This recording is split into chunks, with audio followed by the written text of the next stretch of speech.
আজকে শ্বশুরবাড়ি থেকে চলে যাচ্ছি বাসায়। 2 দিনের জন্য এসেছিলাম, তবে মন চাচ্ছিল আরো কয়েকদিন যদি থেকে যেতে পারতাম, তবে চাইলেও তো আর সম্ভব না, যেতে তো হবেই।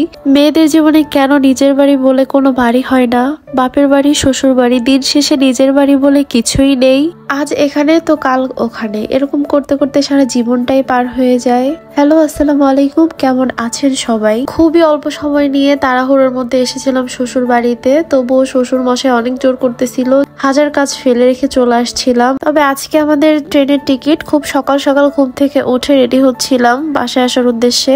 এইদিকে এত বেশি ঠান্ডা ছিল, আমার জামাই বলতেছিল তুমি আমার জ্যাকেটটা পরো, তো এই জন্য আমি ওর জ্যাকেটটাই পরে এখানে সবকিছু রেডি করে নিচ্ছিলাম। যেহেতু আমরা 2 দিনের জন্য এসেছিলাম, বেশ একটা কাপড় চোপড় হয়নি, তো তাড়াতাড়ি আমি সবকিছু রেডি করে বের হয়ে যাচ্ছিলাম সকাল সকাল ট্রেন ধরার জন্য।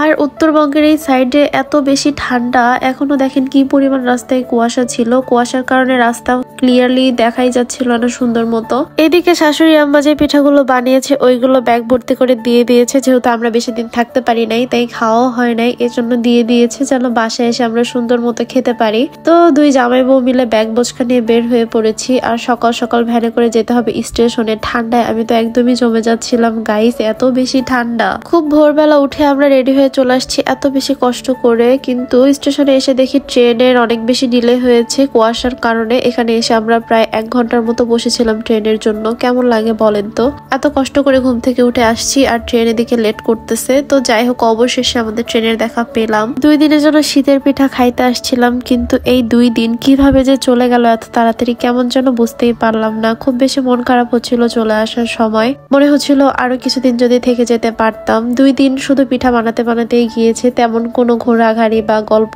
কারোর সাথে করা হয়নি। সবাইকে অনেক বেশি মিস করব, ইনশাল্লাহ আবার আসলে তখন অনেক দিন থেকে যাব, এই সান্ত্বনা দিয়েই মনটাকে নিয়ে যাচ্ছিলাম আবার বাসায়। এদিকে এত লং জার্নি করার পরে আমার অবস্থা একদমই খারাপ ছিল। আর যেহেতু বাসায় আমি অনেক দিন ছিলাম না, বাসার অবস্থাও একদমই বেহাল। আমি এসে তো কাজ করতে করতে পুরাই শেষ হয়ে যাচ্ছিলাম। সব ফার্নিচারে ফ্লোর থেকে শুরু করে এত বেশি ধুলা জমেছিল, আমি ভাবতেছিলাম আমি কখন রান্না করবো আর কখন এগুলো পরিষ্কার করব। তো প্রথমেই ভাবলাম আগে রান্না করে পেটটা শান্তি করা যাক, তারপরে সব কাজ করব।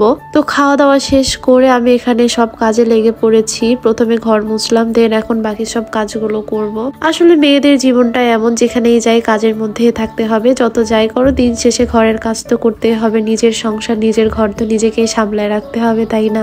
যখন আমি আমার এই বাসাটাতে থাকি না, তখন আমার এই ছোট্ট পাখির বাসাটাকে আমি অনেক বেশি মিস করি। এই সংসারটা আমার অনেক বেশি শখের, প্রত্যেকটা জিনিসও আমার শখের, তাই এই সংসার রেখে আমি অন্য কোথাও বেশি দিন থাকতে পারি না। কেন জানি এই সংসারটার প্রতি অনেক বেশি মায়া জন্মে গেছে। হাজার কষ্ট হলেও এই কাজগুলো করতে আমার বেশ ভালোই লাগে, শুধু মনে হয় এটা তো আমার সংসারই, আমি ছাড়া আর কে করবে, তাই না? একে একে সব কাজগুলো করতেছিলাম। আর এখানে আমি দেখাচ্ছিলাম আমার জামাই মাঝে মাঝে বাসায় আসতো, আর এখানে সে চায়ের কাপ, গ্লাস, মগ সবকিছু কেমন এলোমেলো করে রেখেছে। পুরুষ মানুষরা কেন এমন হয় আমি বুঝি না, একটু গুছিয়ে রাখলেই তো হয়, সব জায়গার জিনিস এলোমেলো করে রেখে দিয়েছে। তো সবকিছু গোছাচ্ছিলাম। আর এই যে ছোট্ট কিউট একটা ক্যালেন্ডার দেখতেছেন, এটা আমার একটা দাদি আমাকে গিফট করেছে, এটা অনেক বেশি সুন্দর। তো ভাবতেছিলাম এটা আমি আমার বেড সাইড টেবিলের উপরে রাখবো। তো ওখানে রাখার পরে কি যে সুন্দর লাগতেছিল এটা দেখতে। আমার এই বেড সাইড টেবিলটা এখনো ফাঁকাই রয়ে গিয়েছে। আমি ভাবতেছিলাম এখানে একটা ল্যাম্প কিনে লাগাবো, বাট কিনবো করে কেন জানি কেনাই হচ্ছে না। সব কাজ অবশেষে শেষ করলাম, এখন একটু শান্তি, এখন একটু বিছানায় শুবো গিয়ে। খুবই খারাপ লাগতেছিল এত লং জার্নি করে আসার পরে এই কাজগুলো করতে করতে একদমই শেষ হয়ে যাচ্ছিলাম আমি। দেখতে দেখতে ভিডিও শেষ পর্যায়ে চলে আসছি। দেখা যাবে নেক্সট কোনো ভিডিওতে, সেই পর্যন্ত সবাই অনেক বেশি ভালো থাকবেন। আল্লাহ হাফেজ।